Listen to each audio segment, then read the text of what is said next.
gente que assistir o show Velozes e Furiosos, com certeza é um dos melhores shows do mundo.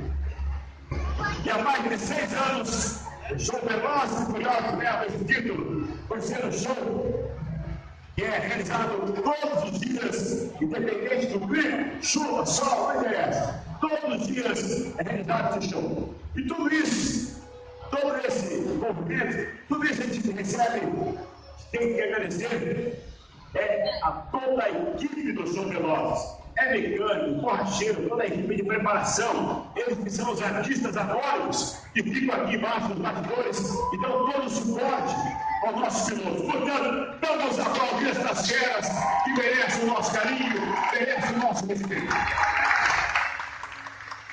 A equipe do Show Velozes é sensacional.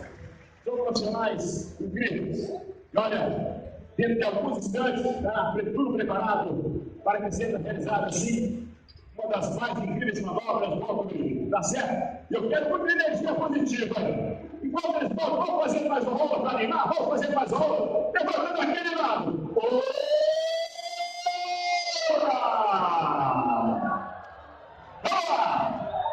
Quase tudo preparado aos últimos minutos. Últimos acertos daqui, dentro de instantes. Vamos lá, o último parafuso lá, arrumando. Último aperto. Agora sim está quase tudo preparadíssimo. Eu quero muita energia positiva, pois é o desafio entre o piloto e a lei da gravidade. Onde será realizada agora uma das mais incríveis manobras do automobilismo. Está tudo ok. Vamos lá.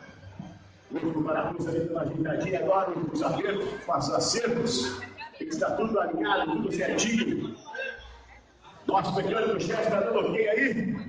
Certinho? Agora sim, meus amigos. Preparem sua máquina para o carro, preparem sua filmadora e registre este grande momento com vocês.